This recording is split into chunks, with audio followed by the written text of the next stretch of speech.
ঘরে কিসের অভাব? মানসিক, শারীরিক, কোন দিক দিয়ে অভাব? মানুষের অর্থনৈতিক অভাবটা মেন নয়। সে বলছে 250 টাকায় সংসার চালাবো, তার মধ্যে 200 টাকা সাশ্রয় করব, আমিও রোজগার করব। আর তুমি মানুষের ভিডিও নিয়ে ভাইরাল করছো, সে বলছে তোমাকে জেল কাটাবে। এই মেয়েটির পাশে আমি দাঁড়াবো, আরো রাজবার করব।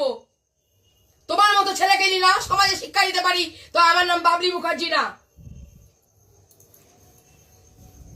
বারবার বললাম ভাই, সত্যি কথা বলো, আমি তোমাকে সুযোগ দেব।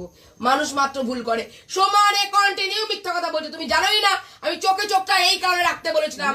আমি গোপালের সাথে উদাহরণ তোমাকে এই কারণে দিয়েছিলাম, আমি জানি তোমার রাজ আমি বের করব। আমার মন বলছিল আমার রাজ তোমার বের করব, তুমি সত্যি বলছো না, তাই তোমাকে আমি চোখে চোখ রাখতে বলেছিলাম। আমি তো স্বীকার করেই যাচ্ছি। কি না, তুমি ভুল বলেছো, সব প্রথম থেকে লাস্ট পর্যন্ত মিথ্যে বলছো। চোখে চোখটা রাখার পরও বলেছিলাম যদি কিছু বলার থাকে আগে বলো, আমাকে রাজ বের করতে দিও না, আমি জানি আমি তোমার রাজ বের করব। বুঝেছো, এটা আমার কাজ।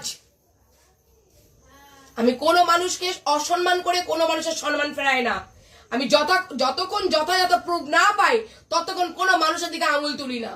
তুমি মিসবিহেভিয়ার আমার সাথে করেছো, এখনো পর্যন্ত স্টিল নাও তোমার বাড়ির লোক এসে মিসবিহেভিয়ার করে গেল। আমাকে দেখেছো কোনো মিসবিহেভিয়ার করতে? যে ভালো কথা বলে তাকে কি মাথায় চড়ে হাঁটতে হয় নাকি মাথার উপর দিয়ে? আর যে এসে চত্থাবড়া মেরে তুই তুকারি করে কথা বলবে তাকে সম্মান দিতে হয়, তাকে স্যালুট করতে হয়। ভদ্র মানুষ সমাজে চর খাবে, কিলচর ঘুষি খাবে, আর যারা এসে চত্থাবড়া মারবে তারা স্যালুট খাবে নাকি? বাহ,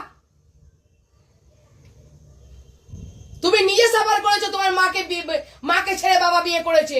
তুমি নিজে সাফার করেছো 5 বছরের সন্তান থাকতে বাবাকে তুমি কাছে পাওনি। তারপর তুমি তোমার সন্তানটা কি করে এরকম জলে ডুবাতে পারো? তার সাথে দেখা হয়নি বলছো, সমানে মিথ্যা কথা কেন বলে যাচ্ছ? সত্যের পাশে সবসময় মানুষ থাকে, সত্যের পাশে ভগবান থাকে।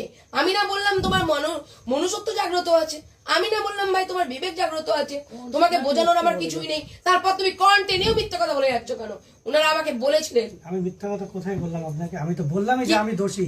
বলবো কি দোষ? তুমি কি দোষ? হয়, তুমি বললে কি দেখুন আমি দোষ করেছি? ফোনে কথা বলা কি কোনো দোষ? একদমই না। তুমি বলেছো, আমি বললাম না। তারপর তুমি কি বললে? দেখুন আমি তাকে কোনোদিন চোখেও দেখিনি, আমি তার সাথে ফোনে কথা বলি, আমি ডিস্টার্ব করি, এটা আমার দোষ। আমি বললাম হ্যাঁ তোমার দোষ, ঠিক আছে।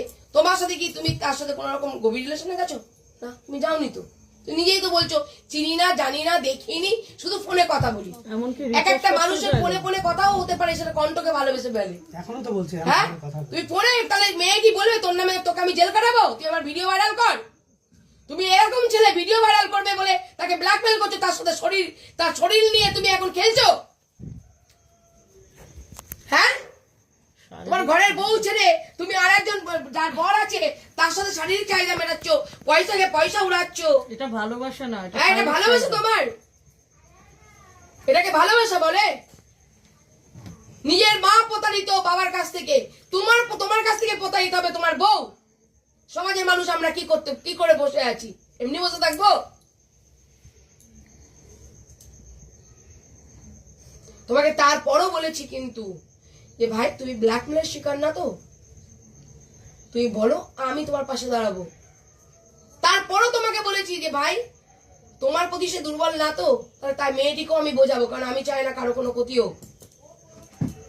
কোন অফারটা, কোন অপশনটা তুমি পাওনি? বলো, তোমার মন মতো কোন অপশনটা তুমি পাওনি? আমি একজনকে মেরে আরেকজনকে বাঁচাচ্ছি? আমি সবাইকে বাঁচাতে চেয়েছি। আমি বলেছি কিচ্ছু করতে হবে না, আমি যাব, মেয়েটির পাশে আমি দাঁড়াবো, বলিনি? আমি মেয়েটিকে বোঝাবো, তার সংসারে তাকে পেরাবো। তারপরও কেন আজকে সে শুধুমাত্র তার ফটো ভিডিও আছে বলে তোমার সাথে এখনো সে কথা বলছে?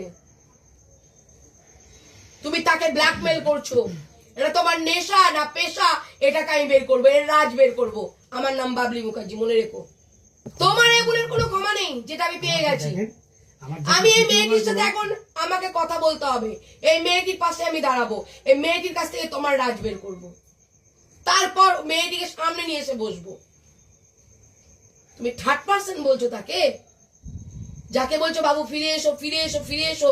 ছোট্ট একটা ঘর বাঁধতে চেয়েছিলে, ছোট্ট স্বপ্ন দেখেছিলে একটা, এটা ছোট স্বপ্ন।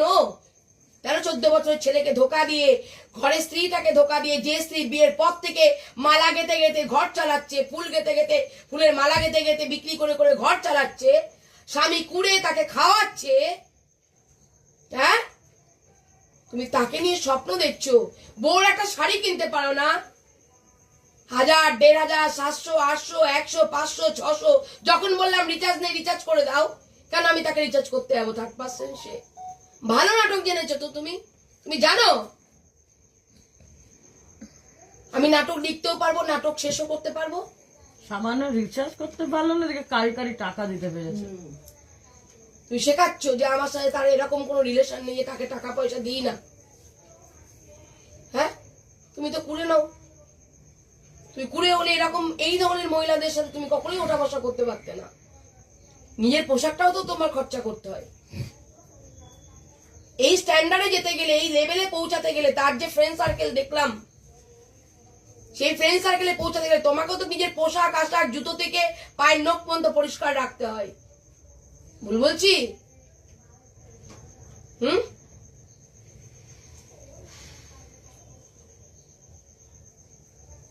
তুমি ঠকাচ্ছ, ঠকবে না।